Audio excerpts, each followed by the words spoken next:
Iman sama. Iman itu ada dalam diri seorang hamba, gak terlihat sama sekali, tapi dia bisa memperkuat. Gimana nantinya seorang hamba itu akan beramal? Dan ingat ya hadirin, pondasi itu harus kuat. Kalau pondasi itu lemah, bangunan itu akan lemah. Kalau pondasinya salah, maka bangunan yang dibangun di atasnya itu akan salah. Harusnya Anda membentang tiang itu sebentang 6 meter, tapi Anda letakkan sebentang 5 meter, maka nanti kapan waktu 5 meter itu terbentang, maka tiang-tiang itu akan berdiri di bentang 5 meter, bukan 6 meter yang seharusnya 6 meter. Karena kapan pondasinya salah, bangunan tiang di atasnya juga salah.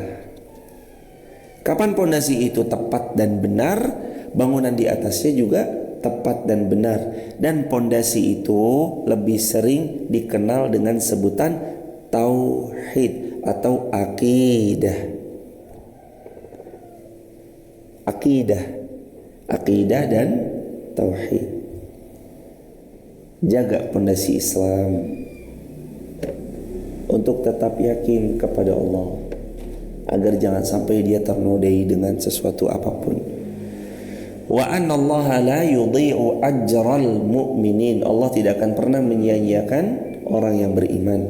Berikutnya, alladzina istajabu lillah war rasul min ba'di ma asabahumul qarh lilladzina ahsanu minhum wattaqau ajrun 'azim. Yaitu orang-orang yang taat kepada Allah. Allah tidak menyia-nyiakan mereka. Siapa mereka? Yang pertama, orang yang taat kepada Allah. Yang kedua, orang yang tidak akan pernah Allah sia-siakan adalah mereka yang beriman kepada Rasulullah sallallahu alaihi wasallam. Yang ketiga, mereka yang terlibat dalam perang Uhud. Allah enggak pernah menyia-nyiakan pahala mereka. Hadirin, ada banyak peperangan, namun salah satu peperangan yang cukup legendaris yang Al-Quran berkali-kali menyebut diantaranya adalah perang Badar, lalu terus kemudian perang Uhud. Meskipun ada peperangan lain juga yang disebutkan dalam Al-Quran. Dua perang ini ikonik. Di perang Badar, di mana waktu itu kaum muslimin sangat sedikit, lalu Allah tolong dengan malaikat-malaikat yang menolong mereka. Perang Uhud pun Allah terus menolong kaum muslimin, walaupun dengan segala keadaan ala kulli hal termanuver dengan pasukannya Khalid bin Walid, sehingga terus kemudian 70 lebih penghafal Al-Quran itu mati syahid di perang Uhud. Mereka-mereka yang dapat luka di perang Uhud punya keistimewaan, sebagaimana orang-orang yang di perang Badar punya keistimewaan. Di perang Badar ada keistimewaan yang Nabi pernah sabdakan. Apa sabda Nabi kepada alumni Badar? Wahai alumni perang Badar, lakukan sesuka kalian karena Allah telah mengampuni kalian. Qad ghafarallahu lakum. Jadi ahli Badar mau berbuat dosa kayak apa, Allah ampuni mereka. Tapi apakah mentalitas sahabat itu adalah mentalitas saat Allah membebaskan mereka berbuat apa saja lalu mereka berbuat dosa? Enggak. Mentalitas para sahabat ketika dimaafkan, diampuni oleh Allah, bukan malah berbuat sekehendak hati mereka, tapi justru malah semakin bertambah ketaatan mereka kepada Allah. Mereka justru malah makin taat. Jadi ada rumus jamaah dalam Islam itu, kapan Allah makin cinta sama seorang hamba, gak semakin berkele hamba ini berbuat seenak dan sekendak hatinya aja, tapi justru makin hamba sayang sama, makin Allah sayang kepada seorang hamba, makin Allah akan membantu hamba ini lebih dekat kepada Allah. Itu keistimewaan alumni perang Badar. Jadi ketika dibilang ya monggo lakukan aja sesuka kalian, kan kalau kita dibilang begitu, ini rumah siapa? Ya udah silahkan wes, rumah ini mau diapain aja ya monggo. Digituin kan kita makin kadang ngelunjak jemaah. Ada kolam renang, main nyebur aja, ada makan, main makan, ada kasur, main tidur. Kalau orang punya adab, walaupun sekalipun dia bilang, udah anggap aja rumah sendiri, tetap dia akan punya adab. Mohon maaf kalau saya duduk di sini boleh. Mohon maaf itu ada makanan, boleh nggak saya makan? Ada kolam renang, boleh nggak saya berenang di dalamnya? Itu ada ini, ada itu. Saya boleh nggak? Saya boleh nggak? Saya boleh nggak? Semakin ada adabnya. Itu keistimewaan perang Badar. Belum lagi veteran-veteran alumni Badar termasuk min ahlil jannah, karena mereka termasuk orang yang dapat kalimat Allah radhiyallahu anhum wa radu'an. Gimana nggak senang hadirin perang Badar? Lepas dari perang Badar kaum muslimin menang, plus dapat keridhaan Allah radhiyallahu anhum wa radu'an. Allah ridha kepada mereka dan mereka pun ridha kepada Allah. Lalu ada tambahan lagi, perang Uhud. Apa istimewanya perang Uhud? Allah berikan pahala sempurna bagi mereka. Inallah, sesungguhnya Allah tidak pernah menyia-nyiakan pahala orang yang ikut berperang Uhud. Jadi orang yang ikut perang Uhud tidak disia-siakan oleh Allah sama sekali. Yang pertama, orang yang beriman kepada Allah. Yang kedua, kepada Rasulullah. Yang ketiga, mereka ikut perang Uhud. Yang keempat, lilladzina ahsanu minhum wattaqau ajrun azim. Yang keempat, mereka adalah orang yang terus-menerus berbuat baik. Yang kelima, mereka adalah orang yang menjaga takwanya kepada Allah. Ajrun azim, dan sungguh mereka lima-limanya yang taat kepada Allah, taat kepada Rasulullah, ikut perang Uhud, beramal salih, lalu bertakwa, ajrun azim, bagi mereka pahala yang besar luar biasa. Ayat 173 lagi Allah tambahkan, alladzina qalu lahumun nas innan nasa qad jama'u lakum fakhshawhum fazadahum imanan. Adalah mereka orang-orang yang mentaati Allah, mereka orang-orang yang mentaati Rasulullah SAW, yang ketika ada orang-orang yang mengatakan kepada mereka, orang-orang Quraisy telah mengumpulkan pasukan untuk menyerang kalian, karena itu takutlah kepada mereka, ternyata ucapan mereka justru malah menambah iman mereka. Jadi orang yang takutnya hanya kepada Allah, semakin mereka ditakut-takutin sama musuh-musuh Allah, iman mereka justru malah semakin bertambah. Dulu itu ada pasukan gajah, identik disebut kejadiannya pada tahun gajah. Pasukan Abraha ini mau menghancurkan Ka'bah, dihalang sama kakeknya Rasulullah SAW, Abdul Muttalib. Itu ada stafmu, dia punya utang urusan unta sama saya, sekian unta. Jadi ketika Abdul Muttalib melihat pasukan gajah mau menyerang Ka'bah, Abdul Muttalib gak menghalangi. Dia memberhentikan pasukan gajah, mau nagih utangnya nih. Dulu nih, staf kamu nih raja punya hutang nih sekian unta sama saya, bayar dong. Loh kenapa kamu gak menghalang-halangi? Padahal kami mau menghancurkan Ka'bah. Apa kata Abdul Muttalib kakeknya Rasulullah SAW? Loh, unta ini urusan saya. Ka'bah itu pemiliknya adalah Allah. Allah nanti yang akan jaga. Yang penting urusan kamu sama saya, bayar untanya, kata Abdul Muttalib kakeknya Rasulullah SAW. Diselesaikan urusan itu, lalu kemudian pasukan gajah itu berbondong-bondong menuju ke arah Ka'bah, mau menghancurkan Ka'bah. Lalu Allah capture dalam Al-Quran surah Al-Fil, alam tara kaifa fa'ala rabbuka bi ashabil fil alam yaj'al kaidahum fi tadlil. Allah jadikan makar-makar mereka yang mau menghancurkan Ka'bah dibalas Allah. Lalu ada kalimat terakhirnya gimana? Wa arsala alaihim tayran ababil tarmihim bihijaratin min sijil faja'alahum ka'asfim ma'kul. Mereka seperti dedaunan yang dimakan ulat-ulat. Allah kirimkan burung ababil, di mulutnya ada satu batu, di kakinya ada dua batu. Batu itu adalah batu yang sangat panas dari neraka. Lalu dengan izin Allah batu itu diturunkan, dan semua pasukan gajah itu meninggal atau tewas seketika. Rabbul Ka'bah, Tuhan pemilik Ka'bah, dialah yang akan menjaga. Orang-orang beriman nggak takut dalam urusan yang ditakut-takuti. Ada orang datang menakut-takuti keimanan mereka, mereka malah makin mantap imannya. Jangan sedekah, nanti kamu miskin. Malah justru malah makin mantap sedekah. Jangan hadir ke kajian, nanti ini dan itu. Justru malah makin mantap hadir ke kajian. Jangan baca Quran, nanti capek, pegel. Malah makin mantap baca Quran. Jangan ikut berjuang, nanti kamu lelah. Malah makin mantap dalam berjuang. Jangan masuk ke medan jihad, nanti kalian nanti begini begitu. Malah hatinya dan imannya semakin kuat dan semakin dalam. Kenapa? Karena mereka yakin kepada Allah.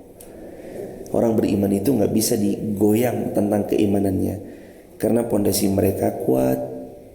Tiang-tiang yang terpancang setelah pondasi itu kuat, hebat dan kokoh, sehingga ketika mau diguncang dengan guncangan yang dahsyat, mereka sudah punya pondasi yang kuat. Saat jamaah punya niat, ayo berbagi, jangan berbagi deh. Ada orang berusaha yang menghalangi. Kamu kalau berbagi begitu namanya riya. Kamu kalau berbagi begini namanya begini dan begitu. Setiap cibiran yang datang gak akan pernah menggoyahkan niat baik mereka untuk beramal salih. Ya memang esensinya amal salih itu jamaah, ya memang udah lakoni aja, gak usah dipikir panjang.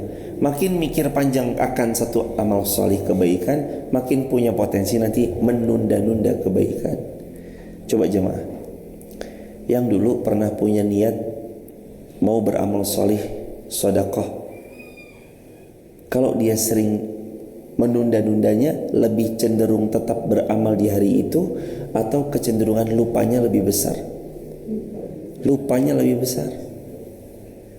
Kita mau sedekah pagi ini, bismillah, saya mau sedekah pagi ini 1.000 rupiah.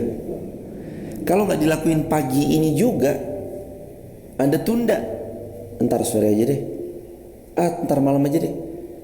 Kecenderungan lupanya lebih besar dan gak jadi amal daripada penundaan itu jadi amal. Makanya hadirin, jangan sampai ada cemoohan yang datang menggugurkan niat baik engkau untuk berbuat baik. Tapi jadilah orang yang kapan niat baik itu terucap, langsung bergerak untuk mewujudkan niat baiknya. Nah, ada kalimat yang paling masyhur, wa qalu hasbunallah wa qalu hasbunallahu wa ni'mal wakil,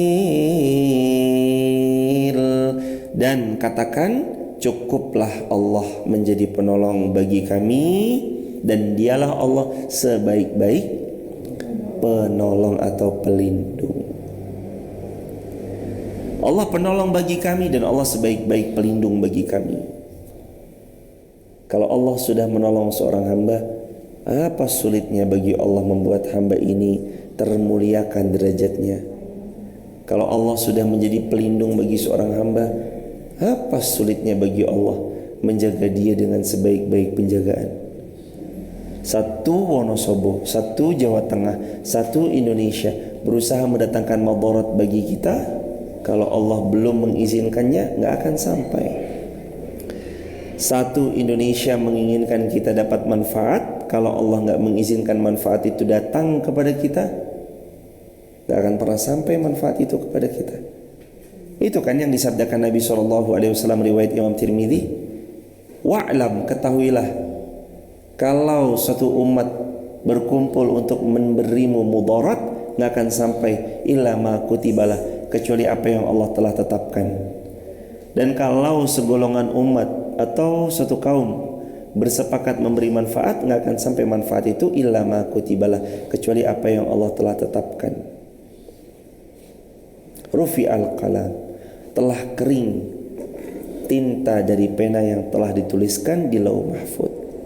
Ini hadirin jamaah yang dirahmati Allah, mudah-mudahan sedikit ilmu ini dapat bahasan yang membuat kita lebih beriman lagi sama Allah, lebih kuat lagi yakinnya kepada Allah Subhanahu wa taala, dan mudah-mudahan Allah Subhanahu wa taala mengkaruniai ketulusan untuk kita semuanya, sehingga kita menjadi hamba-hamba yang ikhlas dalam beramal, punya pondasi yang kuat dalam akidah, punya tauhid yang benar yang lurus tanpa ada penodaan sedikit pun, punya kemurnian semurni-murninya hanya kepada Allah, dan setiap amal baiknya tidak pernah terhenti hanya karena ucapan manusia.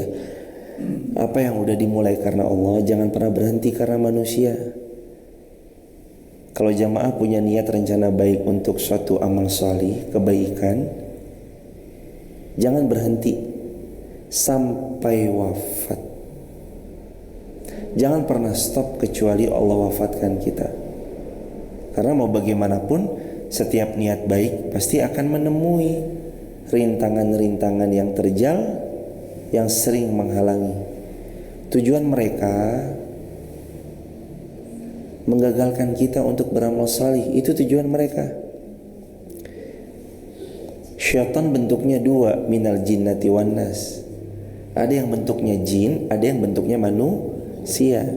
Dari bangsa jin yuwaswis, mereka bisik-bisik. Dari bangsa manusia, mereka akan berusaha menghalangi. Gimana caranya amal soleh itu gak jadi? Niatnya mau ngaji, diajak kawan untuk gak ngaji. Niatnya mau membangun suatu peradaban, lalu mungkin ada penghalang-penghalang. Niat Anda dalam kebaikan gak akan serta-merta berjalan lurus dan mulus. Karena sesiapa yang menuju jalan Allah, pasti akan Allah uji agar benar-benar teruji kesungguhannya dalam beramal. Makanya Allah mengingatkan Al-Ankabut ayat yang kedua, ahasiban nasu ayyutsraku ayyaqulu amanna wa hum la yuftanun. Kalau kita benar beriman, mendeklarasikan iman, punya rencana-rencana kebaikan, pasti Allah akan uji. Kenapa diuji? Agar Allah tahu benar enggak keimanannya, sungguh-sungguh enggak niatnya, dan dia cukup enggak dengan ucapan hasbunallah wa ni'mal wakil. Kalimat ini nanti kita bahas secara spesifik. Mudah-mudahan besok Allah kasih umur kita yang penuh barokah, kita bahas satu ucapan ini secara spesial di waktu sendiri. Karena kalimat hasbunallah wa ni'mal wakil ini kalimat-kalimat powerful yang setiap hamba harus tahu artinya apa, harus ngerti maknanya apa. Dengan kalimat hasbunallah wa ni'mal wakil. Barakallahu fikum. Hadirin jamaah yang dirahmati Allah, terima kasih atas kebersamaan di pagi ini. Semoga Allah memberkahi kebersamaan kita di pagi ini. Terima kasih sudah meluangkan waktunya yang begitu istimewa untuk belajar bersama sebelum memulai harinya.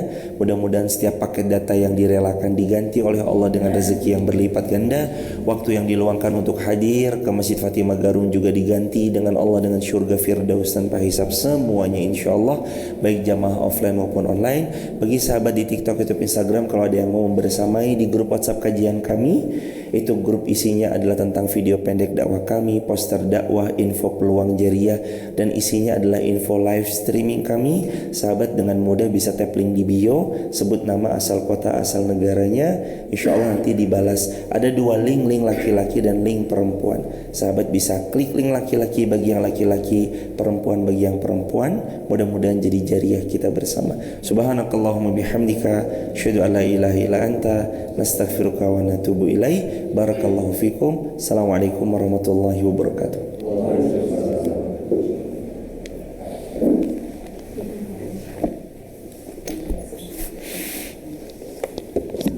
Kenapa mati? Baterainya habis.